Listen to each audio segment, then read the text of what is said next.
معروف کرکٹر وسیم اکرم کی حج کے دوران رمی کرتے ہوئے کنکر مارنے کی ویڈیو آئی ہے جو کہ بالنگ کراتے ہوئے کر رہے ہیں، کیا یہ دین کا مذاق نہیں ہے؟ دیکھو، میرا سعید انور بھائی سے رابطہ ہوا تھا اسی بارے میں. سعید انور ہے نا، وہ بھی کرکٹر تھے نا، آج کل گئے ہوئے ہیں، تبلیغ میں وقت لگاتے ہیں بہت. تو وسیم اکرم اور سعید انور ایک ہی تھے. تو انہوں نے مجھے بتایا کہ وسیم اکرم کا مقصد کوئی توہین یا مذاق نہیں تھا. وسیم اکرم نے اپنے خیال کے مطابق یہ سمجھا کہ شاید مجھے اس سے زیادہ ثواب مل جائے گا. نیت اس بندے کی ٹھیک تھی، شاعر اسلام کا کوئی مذاق اڑانا مقصود نہیں تھا. تو ہم یہی کہیں گے کہ جو طریقہ شریعت نے رمی کا بتایا ہے وہی طریقہ اختیار کرنا چاہیے، اس کے علاوہ کوئی اور طریقہ اختیار کرنا جائز نہیں ہے. لیکن جب ایک بندے کی نیت ٹھیک ہے، جذبہ ٹھیک ہے، تو پھر جتنی غلطی ہے اتنی غلطی بتانی، اتنی کو غلط کہنا چاہیے، اس کو بڑھا چڑھا کے بیان نہیں کرنا چاہیے. تو اتنی ایک دفعہ ایک کمنٹ کافی ہے کہ وسیم اکرم بھائی کو بس یہ بتا دیا جاتا کہ حضرت آپ کا جذبہ اپنی جگہ، لیکن آئندہ آپ ایسا نہ کیجیے گا. علماء بتا دیں، بس کافی ہے. پوری قوم جب کسی کے پیچھے ہاتھ دھو کے پڑتی ہے نا، ایسا لگتا ہے ان کے پاس اس کے علاوہ وہ اگلا کہے گا کاش میں حج کرنے نہ آتا. دیکھو، نبی کریم صلی اللہ علیہ وسلم کے دور میں بھی ہمیں غلطیوں کی مثالیں ملتی ہیں. نبی نے کیسے تنبیہ کی ہے. امام رکوع میں جائے، ہمیں حکم یہ ہے کہ وہیں سے رکوع میں نہ چلے جاؤ، صف میں شامل ہو. رکوع مل جائے تو ٹھیک ہے، نہیں تو ایک رکعت بعد میں پڑھ لو، یہی ہے نا. لیکن صحابی سے ایسا نہیں ہوا. امام رکوع میں تھا، صحابی مسجد میں دور سے ہی رکوع میں چلے گئے. ٹھیک ہے نا. تو آپ صلی اللہ علیہ وسلم نے دیکھا کہ بھائی صف میں آ کے شامل ہونا چاہیے نا، تو آپ نے فرمایا پہلے حوصلہ افزائی کی.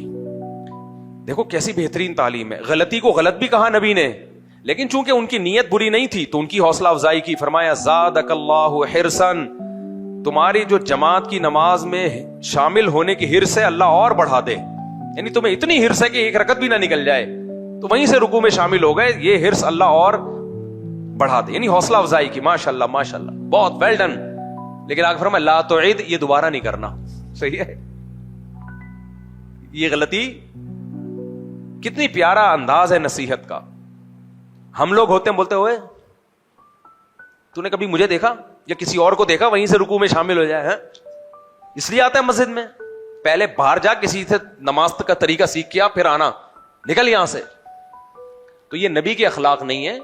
نبی نے ان صحابی کی غلطی کو غلط بھی کہا، لیکن اس غلطی کی بیس اچھی تھی تو اس بیس پہ آپ نے ان کی حوصلہ افزائی بھی کی. فرمایا زادک اللہ حرصاً، تمہاری جو جماعت کی نماز میں شامل ہونے کی حرص ہے نا، لالچ ہے، اللہ اس لالچ میں اور اضافہ کرے. لیکن پھر آگے فرمایا لا تعید، دوبارہ نہیں کرنا. اس سے بڑی بات یہ تو چلو وہیں سے شامل ہو گئے، مسجد میں کوئی پیشاب کر دے، کتنی بری بات ہے. ایک گنوار دیہاتی صحابی، ان کو مسجد کے آداب معلوم نہیں تھے. وہ مسجد میں آئے، کچی مسجدیں ہوتی تھی پہلے، فرش نہیں ہوتا تھا، تو مسجد کچی تھی. ان کو پیشاب آیا، انہوں نے وہیں پیشاب کرنا شروع کر دیا. ان کو نئے نئے مسلمان ہوئے، ان کو کیا آداب کا پتا. اب کوئی کہہ سکتا ہے وسیم اکرم تو نیا نیا مسلمان نہیں ہوا، پرانا مسلمان ہے، حج تو پہلی دفعہ کر رہا ہے نا بھائی، کوئی 100 دفعہ تھوڑی حج کیا ہے. تو وہ دیہاتی صحابی وہیں بیٹھ گئے پیشاب کرنے کے لیے. صحابہ دوڑے ان کو پکڑنے کے لیے. آپ نے صحابہ کو روکا، رک جاؤ. ظاہر ہے پیشاب بیچ میں کوئی بھی نہیں چھوڑ سکتا، کرنے دو. اب ایک دفعہ شروع ہو گئے تو کیا کرو، پورا پیشاب کرنے دو. وہ پیشاب کر کے تسلی سے نبی نے ان کو بلایا اور پھر محبت سے، وہ صحابی کہتے ہیں میں نے اس سے زیادہ اچھے اخلاق والا، آپ سے زیادہ اچھے اخلاق والا میں نے کوئی بھی نہیں دیکھا. آپ صلی اللہ علیہ وسلم نے فرمایا یہ ہماری مسجدیں ہیں جو اس قابل نہیں ہے کہ ان میں گندگی کی جائے، مطلب کہ آئندہ احتیاط کرو. پھر آپ نے حکم دیا صحابہ کو اس جگہ کو پاک کرنے کا. ہم تو کہتے ہیں خود ہی پاک کر. تو ہمیں نبی کی سیرت میں ملتا ہے. اب آرام سے ایک دفعہ بتا دیا جائے بھائی ایسا کرنا بہتر نہیں ہے، بس کافی ہے. پیچھے پڑ گئے بندوقیں لے کے، توپیں لے کے، اتنا زج کرتے ہیں. بندہ بولتا ہے کہ یار میں نہیں آؤں گا، میں حج نہیں کرنے ہوں. جنید جمشید کا جو حشر کیا تھا نا، اس کو یہ وسوسے آنا شروع ہو گئے تھے کہ میں گلوکار ہی رہتا تو اچھا تھا. یعنی شیطان ایسے موقع پہ یہ وسوسے ڈالتا ہے. آئے نہیں تھے لیکن ایک مثال دے رہا ہوں کہ آنا شروع ہو سکتے ہیں ایسے آدمی کو کہ یار میں گلوکار ہی ٹھیک تھا.